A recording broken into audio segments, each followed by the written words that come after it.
começando a nossa liveversário Jacarepaguá, um pouco de história. Estou muito feliz de estar aqui, trazer para vocês essa liveversário de Jacarepaguá. Então, assim, hoje aniversário de Jacarepaguá e esse bairro, essa região, né? A gente vai ver que na verdade é uma grande região que também tem um bairro e que tem os outros que eram subbairros e que hoje não são mais subbairros. A gente vai falar sobre isso.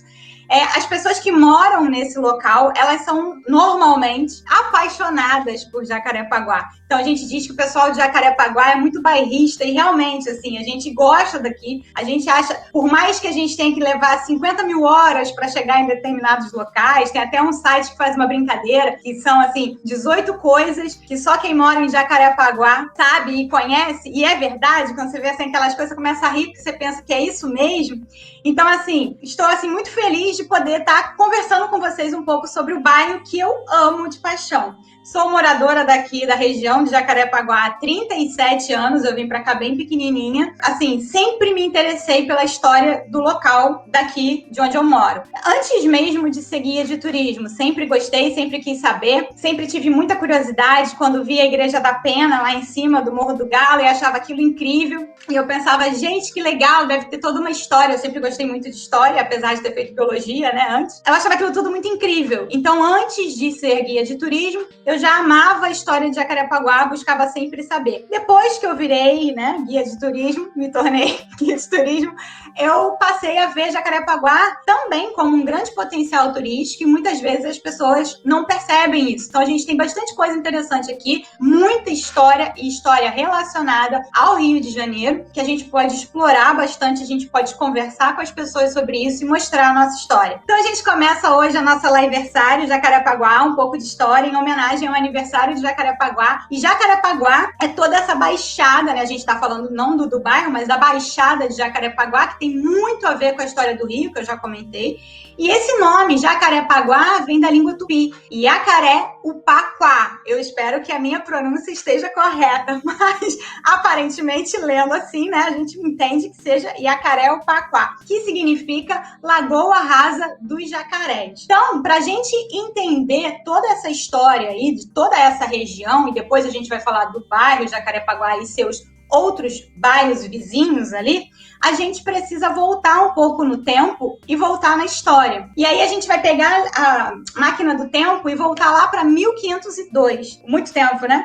1502, Gaspar Lemos foi um português que foi o primeiro a chegar aqui na região do Rio de Janeiro, ali na entrada da Baía de Guanabara. E português é muito direto, assim, não tem viagens nem nada, não. Simplesmente, eles chegaram no dia 1º de janeiro e eles acharam que aquela entrada da Baía de Guanabara era a foz de um grande rio. Então, o que eles chamaram? De Rio de Janeiro. Ficou Rio de Janeiro.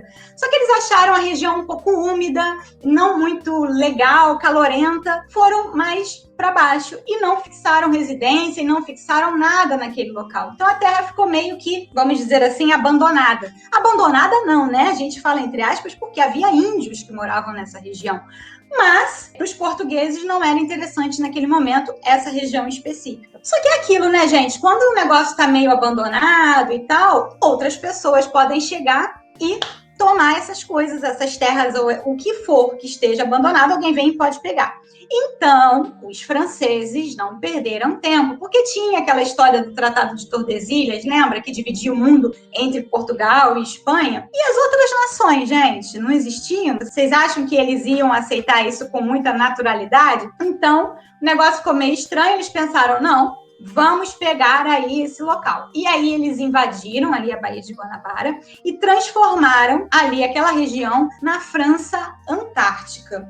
Os portugueses viram aquilo e pensaram, opa, a gente vai perder essas terras? Pode, gente, não pode, não pode, não pode. Vamos expulsar os franceses. Então, em 1555, os franceses invadiram. 10 anos depois dessa invasão, Estácio de Sá, que era sobrinho do governador-geral do Brasil, Mendes Sá, fundou a cidade do Rio de Janeiro e começaram a tentar tirar os franceses. Só que é muito simples, né, gente? Não adianta só fundar, precisa tirar. Só que para tirar não foi muito fácil. Então, eles demoraram 2 anos nessa luta, sempre com batalhas para poder expulsar os franceses, expulsar os franceses, expulsar os franceses.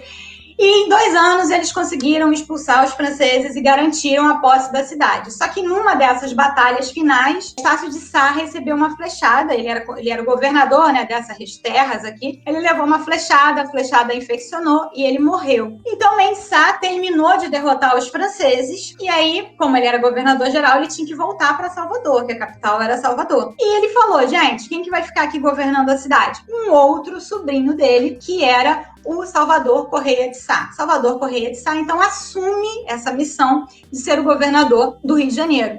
Acontece que ele, em agradecimento aos portugueses, porque eles não lutaram sozinhos, né? Eles tinham outras pessoas ajudando. Então, os outros portugueses que ajudaram, eles foram meio que compensados com a doação de 6 Marias, pedaços de terra para essas pessoas. Então, foi ganhando um pedacinho de terra em determinadas partes da cidade. E a região da Baixada de Jacarepaguá ficou com Jerônimo Fernandes e Julião Rangel de Macedo. Então, a gente está falando dessa região que é a região da Baixada de Jacarepaguá, entre o maciço da Pedra Branca e o maciço da Tijuca, com muitas lagoas, com vários rios desaguando nessas lagoas, e eles receberam essa terra em 1567. E aí, eles receberam e não deram conta da terra, não assumiram, não vieram plantar, não vieram colocar engenho, não vieram fazer nada. E é aquilo que eu falei de novo para vocês, né? Quando alguém deixa de qualquer jeito, um outro alguém vem e pode pegar. E foi isso que aconteceu. Quase assim, chegando aos 30 anos da doação dessas terras para Jerônimo e para Julião, os filhos de Salvador Correia de Sá foram lá bater um papo com o pai e falaram para ele, pô pai, né? Assim, pô pai foi ótimo. Mas assim, falaram para ele, poxa pai, o Julião não quis, o Jerônimo não quis, pega essas terras aí e dá essas terras pra gente, que a gente quer. Então, o Salvador Correia de Sá era muito amigo de Julião, eles bateram um papinho ali e chegaram à conclusão de que beleza, vamos dar então as terras, tirar de Julião, tirar de Jerônimo e dar para os filhos de Salvador Correia de Sá. Então aí a gente tem no dia 9 de setembro de 1594, 9 de setembro, hoje, em 1594, Salvador Correia de Sá, então, outorga essas terras para Gonçalo Correia de Sá e Martim Correia de Sá. Acontece que essas terras só foram mesmo confirmadas, essa outorga só foi confirmada 3 anos depois, em 1597, ou seja, 30 anos certinho depois de que ele tinha dado para Julião e para Jerônimo, essas terras foram confirmadas como sendo de Gonçalo Correia de Sá e Martim Correia de Sá pelo rei Filipe II, que era o rei que no momento estava controlando Portugal, porque havia naquela época, naquele momento dessa história, a União Ibérica, então um rei espanhol estava dominando a região da Península Ibérica, né? E a gente tem que lembrar de muita história aí na história. E aí o que aconteceu? Gonçalo Correia de Sá ficou com as terras do Camorim, de Vargem Grande, Vargem Pequena e Recreio dos Bandeirantes, o que hoje, né, corresponde a esses pedaços, esses bairros. Já Martim Correia de Sá ficou com Barra, Freguesia, Taquara, Campinho, Praça Seca, Vila Valqueire, Tanque, essa outra região, que se a gente estivesse olhando o mapa aqui de frente, ele estaria na nossa direita. E a divisão dos dois irmãos, das terras dos dois irmãos, era feito pelo rio Arroio Pavuna, que passa ali por Curicica e que vai desaguar na lagoa de Jacarepaguá, ali perto da Barra, naquela parte do Rio Centro, aquela região ali. Então ele deságua naquela região e era ali que tinha a separação das terras dos irmãos. Gonçalo Correia de Sá fundou o engenho do Camorim, então naquela região, e construiu a igreja de São Gonçalo do Amarante em 1625. E até hoje a gente pode ver essa igreja lá no Camorim, que é uma igreja, a segunda igreja praticamente da cidade do Rio de Janeiro, dessa região daqui de Jacarepaguá, né, da Baixada de Jacarepaguá. E Martim Correia de Sá, ele não estava muito interessado nas terras, assim, em plantar, em cuidar, em estar ali presente e tal. Por quê? Porque ele era político. E ele foi governador do Rio de Janeiro durante 2 períodos. Um período maior que o outro e tal, mas assim, ele foi governador da cidade. Então ele não estava muito preocupado. Ele simplesmente começou a lotear as suas terras. Então, enquanto Gonçalo Correia de Sá estava lá com seus engenhos, produzindo, utilizando a cana-de-açúcar para fazer açúcar, para depois exportar, o Martim Correia, ele começou a dividir as suas terras, a lotear. Um desses lotes ficou para o capitão Rodrigo da Veiga e ele construiu o engenho d'água. O engenho d'água ficava, né, localizado ali na região da Gardênia Azul. Quando a gente passa ali pela linha amarela, ao lado, depois ali que passa a Cidade de Deus, e já está quase chegando no finalzinho para pegar Ayrton Senna, a gente vê um morrinho ali. E em cima desse morrinho tem uma casa. Então é esse local aí. Não está aberto para visitação, o que tem lá é uma empresa de segurança, mas a gente consegue ver pelo menos de longe, ver ainda a importância da preservação do patrimônio. Isso é muito interessante. E aí, capitão Rodrigo da Veiga começou a fazer o seu engenho ali e começou a surgir um núcleo populacional no entorno do engenho, nessa região de Gardênia Azul, que hoje é freguesia também. E aí, o que acontecia, gente? Nascia alguém? Tinha que registrar o nascimento, claro. Morria alguém? Tinha que registrar o óbito. Batizava alguém? Tinha que registrar. Chegava uma leva nova de escravos? Tinha que registrar. Só que ia registrar onde? Ia registrar na freguesia de Irajá. O que é uma freguesia? Naquela época, né, a gente não tinha cartório, essas coisas que a gente tem hoje. Então, eles chamavam de freguesia determinadas regiões, como se fossem pequenas unidades administrativas, assim, digamos, que eram vinculadas à igreja. Então, que eles é que faziam esses registros de tudo. Da morte, do nascimento, do batizado, do casamento, da chegada de escravos, dos produtos e tal. Então, imagina, hoje, para ir até Irajá, a gente pensar, é perto, né? São 15 quilômetros só. Então, dá para ir tranquilo? Agora vamos pensar. Hoje a gente tem carro, a gente tem veículos, né? Ônibus, moto, coisas que são mais fáceis de se alcançar Irajá do que antigamente em 1600 e tal. Imagina, a gente tem ruas pavimentadas, tudo bonitinho. Então, assim, é muito mais fácil hoje chegar a Irajá. Mas naquele tempo, não era tão fácil assim. Então, o que aconteceu? Foi feito um pedido para que fosse criada aqui na região uma freguesia para facilitar, porque se nascia alguém, vai para Irajá. Morria alguém, vai para Irajá. Então, se morresse alguém e se nascesse alguém, poderia resolver aqui mesmo. E aí, no dia 6 de março de 1661, foi criada a freguesia Nossa Senhora do Loreto e Santo Antônio de Jacarepaguá. Essa freguesia, a gente tem aí duas vertentes. Para uns autores, ela foi a quarta freguesia do Rio de Janeiro e para outros autores ela foi a terceira freguesia do Rio de Janeiro. Por quê? Porque quando a cidade do Rio de Janeiro foi criada automaticamente a freguesia de São Sebastião. Então, para os autores que consideram que a freguesia é a terceira freguesia criada no Rio de Janeiro, a freguesia de Nossa Senhora do Loreto, o que acontece? A freguesia de São Sebastião seria a freguesia número 0. Automaticamente criou a cidade, criou a freguesia. Então, não se considera como primeira e etc. Ela foi atrelada à criação da cidade. Então, o que acontece? Para esses autores, ela seria o 0, não se conta.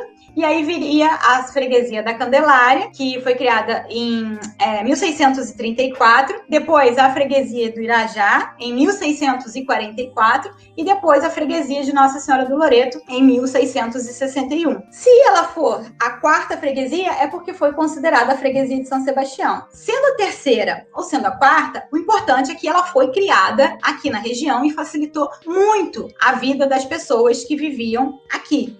E essa freguesia, ela teve como sede a capela de Nossa Senhora do Loreto e Santo Antônio, essa capela foi criada pelo padre Manuel de Araújo, e ela ficava nesse mesmo lugar que hoje está a Igreja do Loreto. Ali era a sede, mas vamos imaginar que isso foi passado. Então, assim, essa arquitetura da igreja, ela foi feita depois, tá? O que a gente vê hoje lá não era a capela de Nossa Senhora original, de Nossa Senhora do Loreto. E aí existe uma confusão que algumas pessoas fazem quanto ao dia do aniversário de Jacarepaguá. Algumas pessoas acham que o aniversário de Jacarepaguá é em março. Até minha mãe falou, mas o aniversário não é em março? Eu falei, Em março foi criada a freguesia, então a freguesia de Nossa Senhora do Loreto. Então por isso que as pessoas consideram que março é aniversário de Jacarepaguá. No entanto, se você pegar o calendário oficial da cidade com as datas comemorativas, vocês vão ver que a data de aniversário de Jacarepaguá é 9 de setembro, ou seja, hoje, que é considerada como o dia da outorga das terras, Salvador Corrêa de Sá, para os seus filhos, Gonçalo e para o Martim, beleza? Então, explicado isso, a gente continua na nossa viagem aqui. E aí, Jacarepaguá, no século XVIII, essa região toda, ainda não havia a divisão entre os bairros que a gente conhece hoje, ele era chamado de Planície dos 11 Engenhos. Nome bem sugestivo. Por quê? Porque significa que tinha o quê? 11 engenhos nessa região toda. Então, a fazenda Engenho d'Água, que a gente conhece, que a gente já falou anteriormente, que fica ali a sede na Gardênia Azul. O Engenho da Taquara ali, Engenho Taquara, que fica na Estrada Rodrigues Caldas, na Taquara. A casa também está bem preservada, era a Fazenda da Baronesa. No dia 9 de setembro, eles costumavam abrir a casa para visitação. Então, elas só abriam uma vez por ano. E diz que é muito bem preservado. Ainda não tive a chance de conhecer, mas parece ser um lugar bem interessante, vendo as fotos e tal dos eventos. A Fazenda Rio Grande era um dos outros engenhos daqui de Jacarepaguá, que hoje, para quem conhece, fica lá no final da Rio Grande, lá no final mesmo. E o condomínio Passaredo faz parte, pegou uma parte aí da Fazenda Rio Grande. O Engenho de Fora, que pega a região da Praça Seca e ali de Vila Valqueire, então ali era o Engenho de Fora. O Engenho da Serra, a Serra Grajaú Jacarepaguá, na descida ali da serra, por volta ali do Cardoso Fontes, pegando a Pau Ferro e chegando até ali no Barro Vermelho, ali perto do Pichincha, era o Engenho da Serra. Também tinha o Engenho Velho da Taquara, que fica na Boiúna. O Engenho Novo, pulei o Engenho Novo, que está na colônia Juliano Moreira, pensando não confundir com o Engenho Novo, aquele perto do Meyer, que ele era de outra pessoa, que também tem a ver com a história de Jacarepaguá, que era o português chamado Mateus. E aí existe até aqui em Jacarepaguá o antigo caminho do Mateus. E aí esse Mateus comprou terras que hoje são Engenho Novo, lá mesmo no Engenho Novo, perto do Meyer.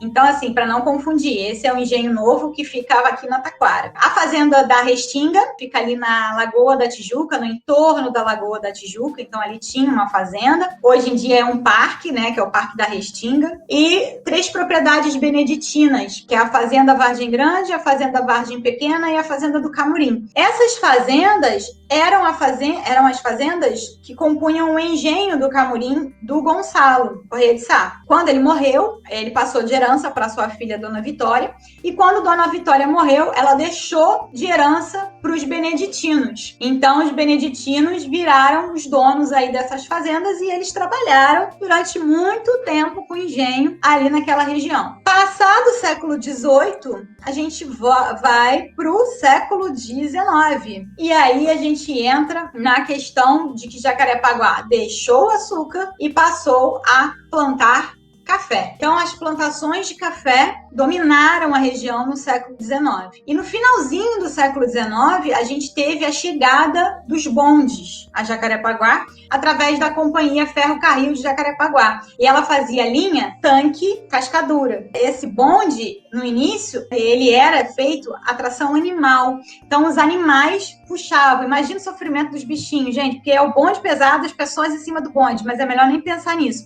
Então, assim, eles levavam as pessoas do tanque até Cascadura, e de Cascadura, as pessoas que queriam ir para o centro pegavam o trem ali e iam parar na Central do Brasil. Em 1911, já no outro século, né, século XX, eles passaram a ter bondes elétricos. Então, os animais pararam de trabalhar nessa época. E abriram 2 linhas, 2 ramais, digamos assim. Saía do tanque e ia para Taquara, e o outro saía do tanque e ia para Freguesia. O que ia para Taquara ia seguindo pela Avenida Nelson Cardoso, e o que ia para Freguesia, ele ia seguindo a Avenida Jeremário Dantas, que era chamada de Estrada da Freguesia, antes de homenagear Jeremário Dantas, que foi um morador ilustre aqui de Jacarepaguá também. Importante ressaltar que essa questão da tração animal é o que deu o nome ao bairro Tanque, né, Largo do Tanque. Por quê? Porque naquela região onde hoje tem a estação do BRT, e que no passado era um vazio horroroso, pelo menos agora tem a estação, mas ali era um terreno vazio, naquele local funcionava uma espécie de tanque, uma espécie de bebedouro para os animais. Então, como ali era o ponto final dos bondes, os animais podiam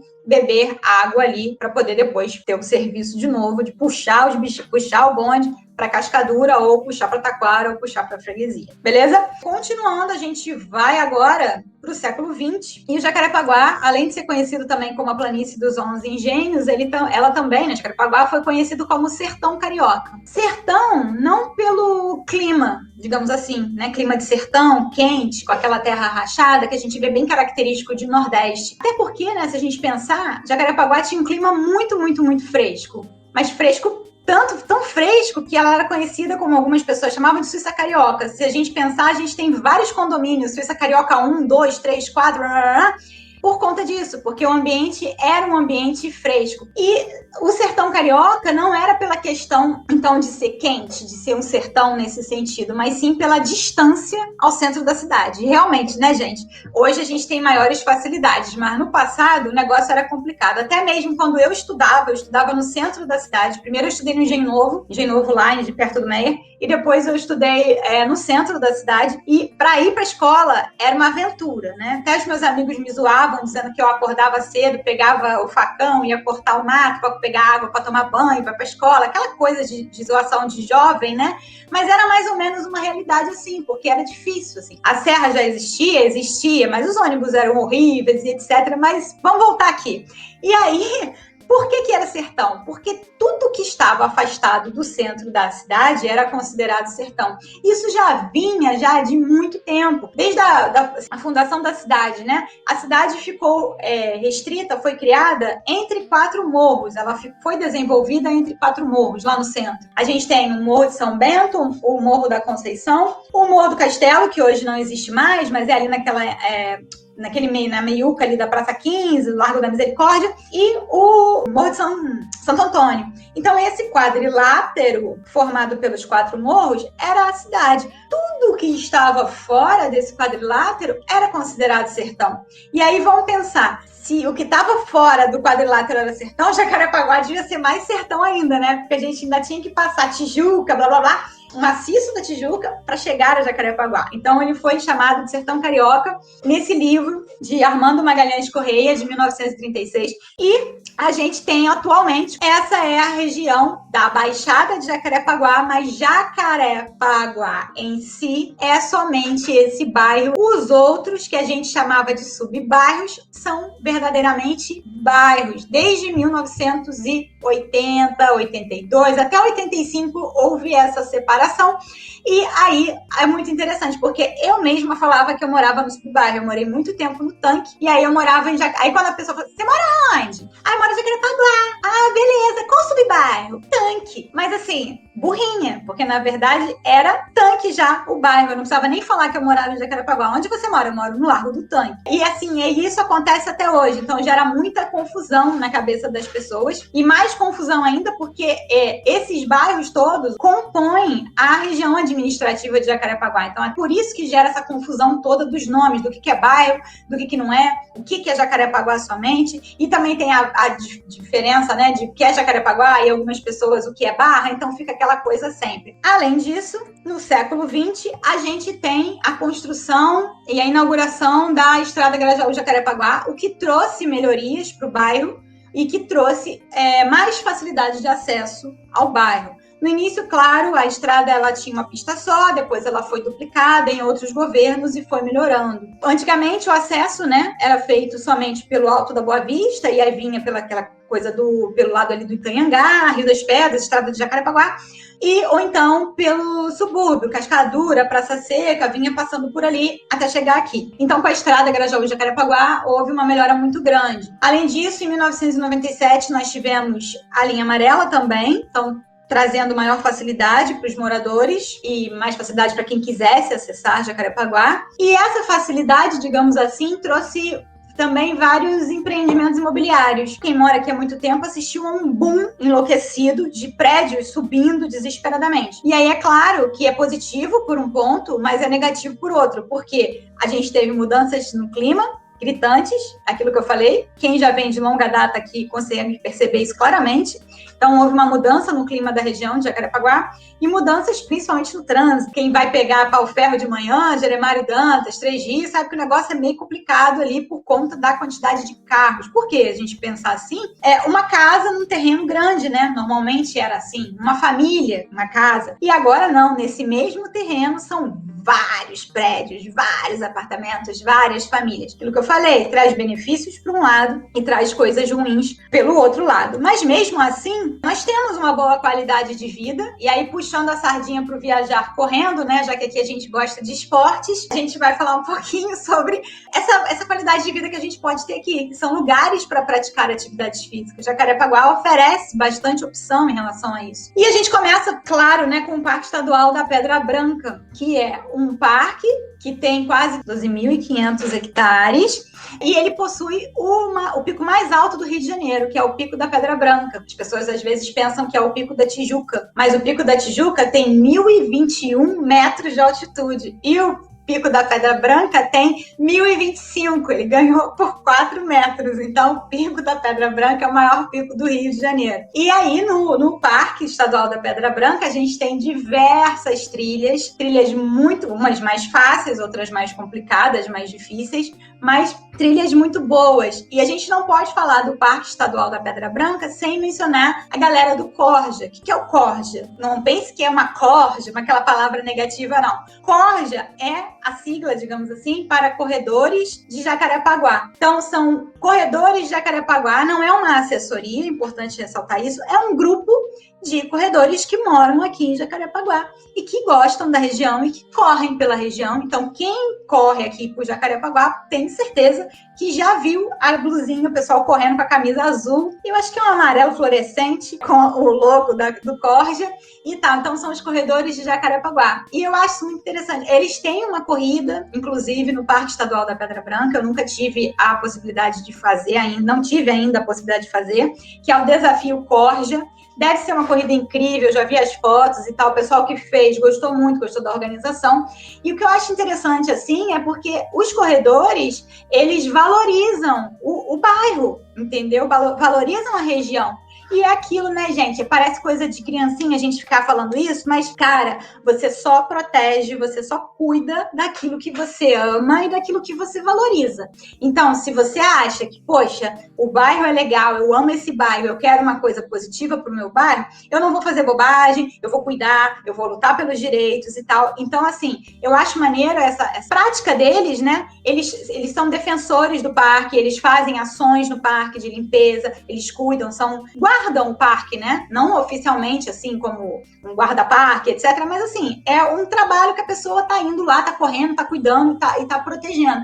Então, assim, esse sentimento de pertencimento que essas atitudes trazem, isso é muito interessante, é muito legal. Então, se vocês quiserem conhecer o Corja, procura no Instagram, Corja Running, que vocês vão achar lá e aí pode ver as atividades, entrar em contato, ver as coisas. E outro lugar também aqui em Jacarepaguá, que é meio um oásis no meio da confusão toda do bairro, é o Bosque da Freguesia. Eu gosto muito do Bosque da Freguesia, vira e mexe eu treino lá, que eu acho que é como eu falei, né, um refúgio ali no meio do caos da vida. Então é um lugar também incrível para conhecer, para treinar, dá pra gente fazer caminhada. Então, assim, qualidade de vida pro bairro é ótimo. Além de outras trilhas aqui da região, a gente tem a Trilha dos Ciganos, tem também do Quitite, que vai para uma cachoeira, inclusive eu não conheço, mas eu acho que o pessoal do Corja conhece. Eu ainda não tive a oportunidade de ir lá, sozinha eu também não vou, porque eu tenho medo. Uma vez eu até fui correndo, assim, meio que explorando o território, mas sozinha eu tenho medo de explorar. Então, quando estiver em grupo, eu vou aproveitar para conhecer também, acho que deve ser bem interessante. E a história acabou? Não, né, gente? Eu falo pra caramba, minha ideia era ficar meia hora, eu já tô há 40 minutos aqui falando com vocês, desculpa. A história não acabou, a história não acaba nunca, na verdade, né? Jacarepaguá tem muito mais história para ser contada, muito mais coisa para se falar. E se a gente pegar uma outra pessoa também, moradora daqui da região, que ama, eu tenho certeza que também vai falar doidado, porque a gente, como eu falei no início, todo mundo bairrista, então assim, gosta mesmo, defende mesmo, e a história não acabou. Mas o nosso tempo está quase acabando. Então, por isso, eu vou aproveitar para deixar o convite aqui para vocês que participaram.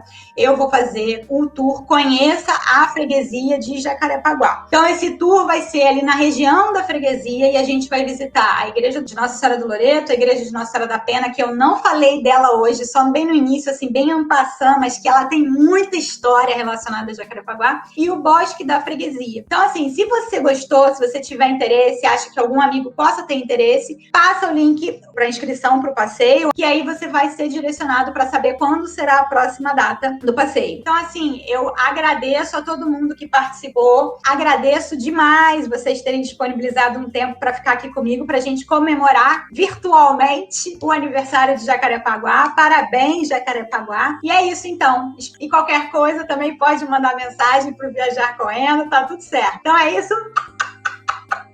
Um super beijo e até a próxima. Valeu, obrigada.